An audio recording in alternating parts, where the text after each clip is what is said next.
Hi everybody, good morning. I am Swami. Welcome back to my channel. Today we are going to discuss about a spoken English classes for the beginner.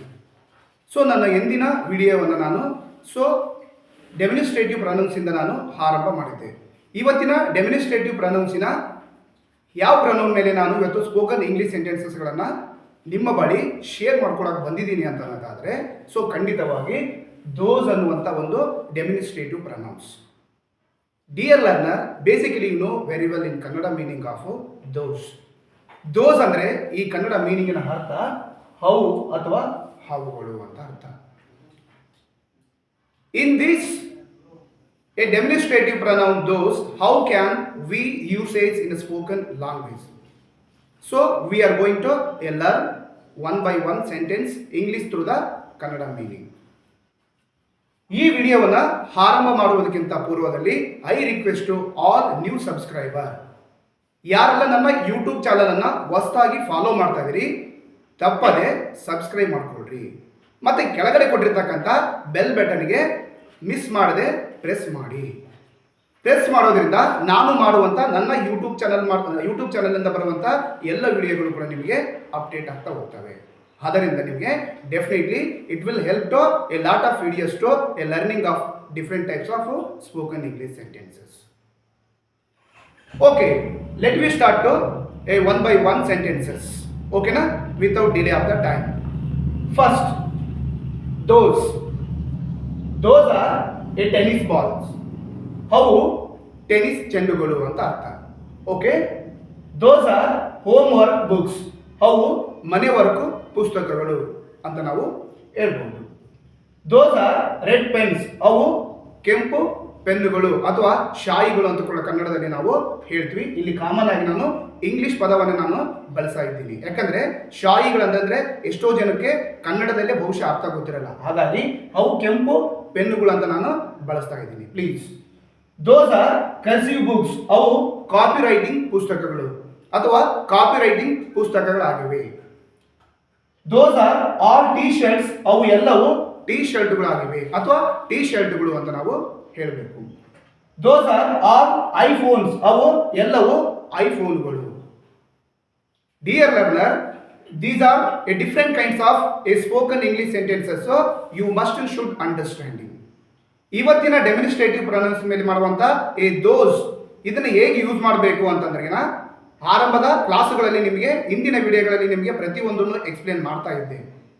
A ದೋಸ್ ಅಂದರೆ ಯಾವುದಾದ್ರೂ things ಅಥವಾ ವಸ್ತುಗಳನ್ನ ದೂರದಲ್ಲಿ ಇರ್ತಕ್ಕಂಥದ್ದನ್ನ representative ಮಾಡಲಿಕ್ಕೆ, indicate ಮಾಡಲಿಕ್ಕೆ ಬಳಸುವಂತ ಒಂದು ಡೆಮಿನಿಸ್ಟ್ರೇಟಿವ್ pronounce ದೋಸ್. ಇದನ್ನ ಫ್ಲೂರಲ್ ಫಾರ್ಮ್ ಆಗಿ ನಾವು ಬಳಸಬೇಕು. ಮತ್ತೆ ಸಿಂಗ್ಯುಲರ್ ಆಗಿ ಬಳಸಿದಾಗ ಅಬ್ಸಲ್ಯೂಟ್ಲಿ ವುಡ್ ಬಿ ರಾಂಗ್ ಆಗಿರುತ್ತೆ. ಹಾಗಾಗಿ ಇದನ್ನ ಫ್ಲೂರಲ್ ಫಾರ್ಮ್ ಆಗಿ ಬಳಸಬೇಕು. ಇಲ್ಲೆಲ್ಲ ಸೆಂಟೆನ್ಸ್ಗಳನ್ನ ನೀವು ಅಬ್ಸರ್ವ್ ಮಾಡಿದಾಗ ಈ balls, books, pens, books, shirts, phones ಇವೆಲ್ಲ ಕೂಡ these are all is a plural forms ನಲ್ಲಿರುವಂತಹ ಒಂದು ವರ್ಡ್ಸ್ ಆಗಿದ್ದಾವೆ. Have you understood everyone? Okay, let's move on to the other slide please. Those are cricket bats. ಅವು cricket ಬ್ಯಾಟ್ಗಳು ಅಂತ ಅರ್ಥ. Those are laptops. ಅವು ಲ್ಯಾಪ್ಟಾಪ್ಗಳು. Those are laptops are better for work. ಆ ಲ್ಯಾಪ್ಟಾಪ್ಗಳು ಕೆಲಸ ಮಾಡಲು ಉತ್ತಮವಾಗಿವೆ, ಸಹಾಯಕಾರಿ ಆಗಿವೆ ಅಂತ ನಾವು ಹೇಳ್ಬೋದು. Those are all sweet fruits. ಅವುಗಳು ಎಲ್ಲವೂ ಸಿಹಿ ಪದಾರ್ಥಗಳು ಅಥವಾ ಸಿಹಿ ಹಣ್ಣುಗಳು ಅಂತ ನಾವು ಹೇಳಬೇಕು. Those are all vegetables. ಅವು ಎಲ್ಲವೂ ತರಕಾರಿಗಳು ಎಂದು ಅರ್ಥ. Those are spices items. ಅವು ಮಸಾಲ ವಸ್ತುಗಳು ಅಂತ ನಾವು ಹೇಳ್ತೀವಿ. Spices means what? ಮಸಾಲ ವಸ್ತುಗಳು ಅಂತ ಅರ್ಥ. Those fruits are a good for health. ಅಂದ್ರೆ ಆ ಹಣ್ಣುಗಳು ಆರೋಗ್ಯಕ್ಕೆ ಉತ್ತಮವಾಗಿವೆ ಅಂತ ಅರ್ಥ. Those are a drinking water bottles. ಅವು ಕುಡಿಯುವ ನೀರಿನ ಬಾಟಲುಗಳು ಎಂದು ಅರ್ಥ. Dear learner, I request to all, each and every sentence you should be concentrate. See what I am going to explain in front of you people.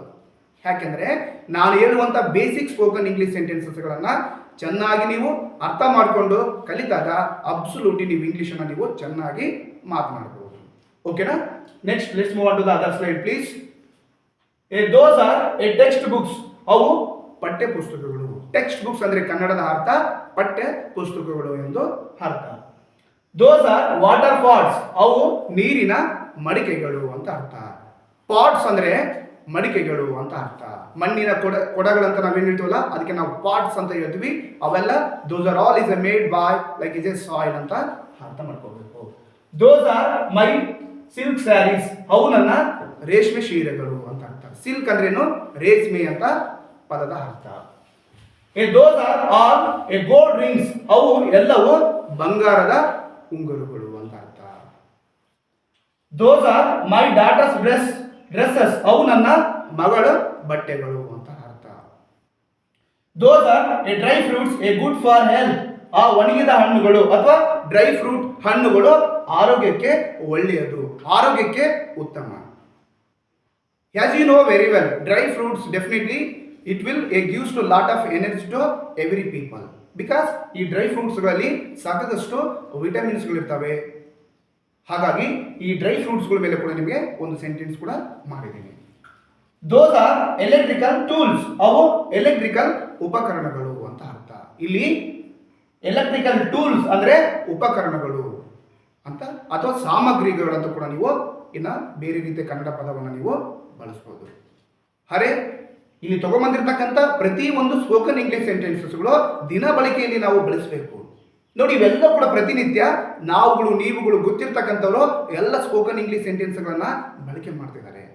ಹಾಗಾಗಿ ಯಾರೆಲ್ಲ ನನ್ನ YouTube channel ಮುಖಾಂತರ beginners ಆಗಿರ್ಬೋದು, ಮತ್ತೆ ನಿಮಗೆ ಎಲಿಮೆಂಟರಿ ಲೆವೆಲ್ ಇರತಕ್ಕಂಥ spoken English learners ಆಗಿರ್ಬೋದು, ನೀವು ಖಂಡಿತವಾಗಿ you can use these different types of sentence and apply to everywhere. It means you talk with the other people. Okay, let's move on to the other slide please. Those are danger pills, ಅವು ಅಪಾಯಕಾರಿ ಮಾತ್ರೆಗಳು. Pills means what? Tablets ಅಂತ ನಾವೇನು ಹೇಳ್ತೀವಲ್ಲ, tablets ಅಂತ ಮಾತ್ರೆಗಳು ಅಂತ ನಾವು ಅರ್ಥ. those are a cotton t-shirt, ಅವು ಕಾಟನ್ ಟಿ ಶರ್ಟ್ಗಳು ಎಂದು ಅರ್ಥ. those are costly things, ಅವು ದುಬಾರಿ ವಸ್ತುಗಳು ಎಂದು ಅರ್ಥ. those soil pots a better to health, ಅಂದ್ರೆ ಆ ಮಣ್ಣಿನಿಂದ ಮಾಡಿದ ಮಡಿಕೆಗಳು ಆರೋಗ್ಯಕ್ಕೆ ಒಳ್ಳೆಯದು ಅಂತ ಅರ್ಥ. ಹಾಗಾಗಿ ಆ ಮಣ್ಣಿನ ಮಡಿಕೆಗಳು ಆರೋಗ್ಯಕ್ಕೆ ಉತ್ತಮ ಎಂದು ಅರ್ಥ. ಈ ರೀತಿ ನೀವು ಸೆಂಟೆನ್ಸ್ ಅನ್ನ ಮಾಡಿ. those are ಯೋಗ ಇನ್ಸ್ಟ್ರೂಮೆಂಟ್ಸ್, ಅವು ಯೋಗದ ಸಲಕರಣೆಗಳು ಅಂತ ಕೂಡ ಅರ್ಥ. ಅಥವಾ ಸಲಕರಣೆಗಳ ಬದಲಾಗಿ ನೀವು ಉಪಕರಣಗಳಂತ ಕೂಡ ನೀವು ಸಾಮಗ್ರಿಗಳಂತ ಕೂಡ ನೀವು ಖಂಡಿತವಾಗಿ ಯೂಸ್ ಮಾಡಬಹುದು. those are a kids items, ಅವು ಮಕ್ಕಳ ಆಟದ ಸಾಮಗ್ರಿಗಳು ಅಥವಾ ವಸ್ತುಗಳು ಅಂತ ಏನಿದೆಯಲ್ವಾ ಹಾಗೆ ಹೇಳ್ಬೋದು. ಇಲ್ಲಿ ಅವು ಮಕ್ಕಳ ವಸ್ತುಗಳು ಅಂತ ನಾವು ಹೇಳ್ಬೋದು. those are a kids classroom, ಅವು ಮಕ್ಕಳ ತರಗತಿ ಕೊಠಡಿಗಳು ಅಂತ ಅರ್ಥ. Class room means what? ತರಗತಿ ಕೊಠಡಿಗಳಂತ. ನೀವು ಸ್ಕೂಲಲ್ಲಿ ಬಹುಶಃ ಈ ಪದವನ್ನು ನೀವು ಹೆಚ್ಚಾಗಿ ಗೊತ್ತಿರುತ್ತೆ. ಹಾಗಾಗಿ ಅವು ಮಕ್ಕಳ ತರಗತಿ ಕೊಠಡಿಗಳು. ಸೊ ಡಿಯರ್ ಲರ್ನರ್, ನೋಡಿ, these are the different kinds of sentence ಅನ್ನು ನೀವು you can use properly in every day in right way, right manner. ಖಂಡಿತವಾಗಿ ನೀವೆಲ್ಲರೂ ಕೂಡ ಸ್ಪಷ್ಟವಾಗಿ ಓಕೆನಾ ಇಂಗ್ಲಿಷನ್ನು ನೀವು ಮಾತಾಡ್ಬೋದು. ಹಾಗೆ ಮತ್ತೆ ಇನ್ನೊಂದು ವಿಷಯಗಳನ್ನು ನಾನು ಖಂಡಿತವಾಗಿ I want to share with you people. ಯಾಕೆ ಏನು ಶೇರ್ ಮಾಡ್ಕೊಳ್ತಾ ಇದ್ದೀನಿ ಅಂತಂದ್ರೆ, ಸೊ ಇವತ್ತಿನ ಡೆಮಿನಿಸ್ಟ್ರೇಟಿವ್ ಪ್ರೊನೌನ್ ಮೇಲೆ ಮಾಡಿರ್ತಕ್ಕಂಥ ವಿಡಿಯೋ. ಸೊ ಈ ಡೆಮಿನಿಸ್ಟ್ರೇಟಿವ್ ಪ್ರೊನೌನ್ ನಲ್ಲಿ ಇರ್ತಕ್ಕಂಥ ದಿಸ್, ದಟ್, ದೀಸ್, ದೋಸ್ ಅನ್ನುವ 4 ವಿಡಿಯೋಗಳನ್ನು ಕೂಡ ನಾನು ಡೆಮಿನಿಸ್ಟ್ರೇಟಿವ್ ಪ್ರೊನೌನ್ಸ್ ಮೇಲೆ ನಾನು ಅದ್ಭುತವಾಗಿ ಕೂಡ ನಾನು ನಿಮ್ಗೆಲ್ಲರಿಗೆ ಎಕ್ಸ್ಪ್ಲೇನ್ ಮಾಡಿದೆ. ಈ ಡೆಮಿನಿಸ್ಟ್ರೇಟಿವ್ ಪ್ರೊನೌನ್ ಮೇಲೆ ಇರ್ತಕ್ಕಂಥ ವಿಡಿಯೋ ಇವತ್ತಿಗೆ ಕೊನೆ ಆಗುತ್ತೆ. ಮತ್ತೆ ಮುಂದಿನ ವಿಡಿಯೋ ಬರುತ್ತೆ ಖಂಡಿತವಾಗಿ, ಯಾವುದೇ ಕಾರಣಕ್ಕೆ ನೀವು ಮಿಸ್ ಮಾಡ್ಕೋಬಾರ್ದು. ಯಾಕೆ ಅಂತಂದ್ರೆ so WH a questions a ಸೆಂಟೆನ್ಸ್ಗಳ ಮೇಲೆ ನಾನು ವಿಡಿಯೋ ಮಾಡ್ತಾ ಇರ್ತೀನಿ. ಖಂಡಿತವಾಗಿ WH ಕ್ವಶನ್ಸ್ ಮೇಲೆ ಮಾಡ್ತಕ್ಕಂಥ ಪ್ರತಿ ವಿಡಿಯೋಗಳನ್ನು ನೀವು ಅದ್ಭುತವಾಗಿ ಇಂಗ್ಲಿಷ್ನಲ್ಲಿ ಕಲ್ತ್ರೆ ಡೆಫಿನೆಟ್ಲಿ ನೀವು ಇಂಗ್ಲಿಷ್ನಲ್ಲಿ 20% ನೀವು ಇಂಗ್ಲಿಷನ್ನು ಕಲ್ತಂತೆ ಅರ್ಥ. ಯಾಕೆಂದ್ರೆ WH ವರ್ಡ್ಸ್ಗಳ ಮೇಲೆ ಇರ್ತಕ್ಕಂಥ ಸೆಂಟೆನ್ಸ್ಗಳು ಅವು ತುಂಬಾ ನಮಗೆ ಉಪಯೋಗಕ್ಕೆ ಬರ್ತವೆ ಮತ್ತು ಮಾತಾಡಲಿಕ್ಕೆ ದಿನ ಬಳಸಲೇಬೇಕಾದಂಥ ಅನಿವಾರ್ಯತೆ ಕೂಡ ಇದ್ದೇ ಇರುತ್ತದೆ. ಹಾಗಾಗಿ ಯಾರೆಲ್ಲ ಮತ್ತೆ ನನ್ನ ಯೂಟ್ಯೂಬ್ ಚಾನಲನ್ನು ಹೊಸದಾಗಿ ಫಾಲೋ ಮಾಡ್ತಾ ಇದ್ರಿ, ತಪ್ಪದೆ ಸಬ್ಸ್ಕ್ರೈಬ್ ಮಾಡ್ಕೊಳ್ರಿ. ಒಂದು ವೇಳೆ ನಾನು ಮಾಡಿರ್ತಕ್ಕಂಥ ಈ ದಿನದ ವಿಡಿಯೋ ನಿಮ್ಮೆಲ್ಲರಿಗೂ ಕೂಡ ಇಷ್ಟ ಆದರೆ ಪ್ಲೀಸ್ ಕಮೆಂಟ್ ಮಾಡೋದನ್ನ ಯಾವುದೇ ಕಾರಣಕ್ಕೆ ಮರಿಬೇಡ್ರಿ. ಅದ್ರ ಜೊತೆಗೆ ಇನ್ನೊಬ್ಬರಿಗೆ ಈ ವಿಡಿಯೋವನ್ನ ಕೂಡ ಶೇರ್ ಮಾಡೋದನ್ನು ಕೂಡ ತಪ್ಪದೆ ಮರಿಬೇಡ್ರಿ. ಮುಂದಿನ ವಿಡಿಯೋದ ಮುಖಾಂತರ ಮತ್ತೆ ಸಿಗ್ತೀನಿ. ಅಲ್ಲಿವರೆಗೂ ತಮ್ಮೆಲ್ಲರೂ ಕೂಡ ವಂದನೆಗಳನ್ನು ಹೇಳುತ್ತಾ ನನ್ನ ವಿಡಿಯೋವನ್ನು ಕ್ಲೋಸ್ ಮಾಡ್ತಾ ಇದ್ದೀನಿ. ಧನ್ಯವಾದಗಳು.